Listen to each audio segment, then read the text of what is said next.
High guys welcome back my YouTube channel মিথুনাৰ vlogs পুনৰ নতুন ভিডিঅ'লৈ আপোনালোক সকলোকে স্বাগতম জনাইছোঁ। তো বন্ধুসকল আপোনালোকে গমে পাইছে মানে চাওঁতে গ'ল মোটামুটি অক্টোবৰতে এপ্লাই হৈছিল। তো সেই অক্টোবৰ মাহতে এপ্লাই হৈছিল। তো এতিয়া মোটামুটি তিনি নহয় 4-5টা মাহ তো সম্পূৰ্ণ গুচি গ'ল আৰু মাজত আছে মাত্ৰ কেইটামান মাহ মানে এইটো মাৰ্চৰ মাহ। আজি মাৰ্চৰ লাষ্ট মানে 31 তাৰিখ আজি মাৰ্চৰ। তো মাৰ্চ এপ্ৰিল মে জুন জুলাইত তোমালোকৰ ইণ্টাৰভিউ হ'ব বুলি কৈয়ে আছে আমাৰ CM ছাৰে, যিহেতু আগৰ পৰা কৈ আছে।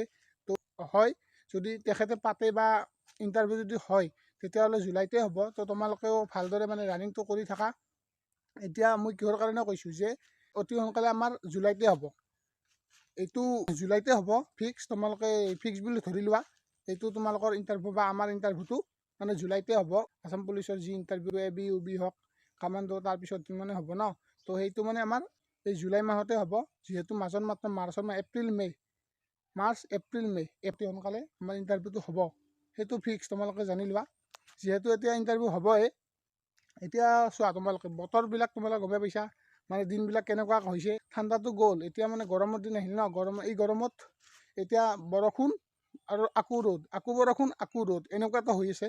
আৰু সকলোৱে নিশ্চয় গমেই পোৱা যে এই এনেকুৱা বতৰত মানে কেনেকুৱা হয় যে এই ৰ'দ এই বৰষুণ হঠাৎ মানে ৰ'দ দি দিয়ে, হঠাৎ বৰষুণ, বোকা বৰষুণ, এনেকুৱা পৰিস্থিতি হয়। যোৱাবাৰত তোমালোকে গমে পাইছা যোৱাবাৰ কি হৈছিল, যে ফৰেষ্টৰ ইণ্টাৰভিউ হওঁতে মানে কেনেকুৱা বোকা বোলে। আমাৰ ইয়াত বুলি নহয়, সকলো প্ৰত্যেক মানে ফিল্ডে মানে প্ৰত্যেক জেগাই এনেকুৱা মানে বোকা বৰষুণ কি ক'ম মানে আৰু। তো সেইকাৰণে কৈছোঁ তোমালোকে ৰানিংটো হাৰ্ড কৰা, মানে ভালদৰে প্ৰেক্টিছ কৰা। তো ময়ো এতিয়া ইয়াতে আহিছোঁ মানে মইতো ভিডিঅ'টো ইয়াতে পথাৰত বনাই আছোঁ একচুৱেলি, যিহেতু মই মানে কমাই দিছিলোঁ ন ৰানিং কৰা। মানে মাজে সপ্তাহত মানে 2-3 দিন 4 দিন এনেকুৱাকৈ যাই আছিলোঁ। মানে দিল্লী যাই আছিলোঁ, কিন্তু মই ৰানিং কৰা নাছিলোঁ। তো সেইকাৰণে মোৰো মানে টাইমটো বহুত লাগি গৈছে এতিয়া। তো কি ক'ম মানে এতিয়া আৰু আজিৰ পৰা নহয়, মই যোৱা পৰহিৰ পৰা মই মানে ভালকৈ ৰানিংটো মানে আৰু কিছুমানে মই এতিয়া আপোনালোকক কৈ দিছোঁ যে সেই জছটো আনিবৰ কাৰণে মানে আমি যেতিয়া মানে প্ৰথমতে মানে যি প্ৰেক্টিছ কৰিছিলোঁ, তো সেনেকুৱাকৈ মানে বহুতে মাজতে হঠাৎ কমাই দিছে, বহুতে ফিল্ডত নোযোৱা হৈছিল। তো এতিয়া আৰু আকৌ ফিল্ডত যাই আছে। তো সেইকাৰণে তোমালোকে ভালদৰে মানে প্ৰেক্টিছ কৰি থকা, ফিল্ডত যোৱা। তো তেতিয়াহে তো মানে হ'ব ন।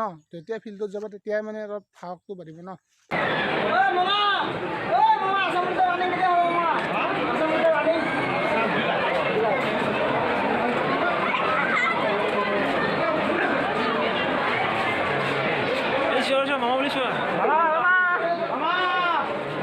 Mama!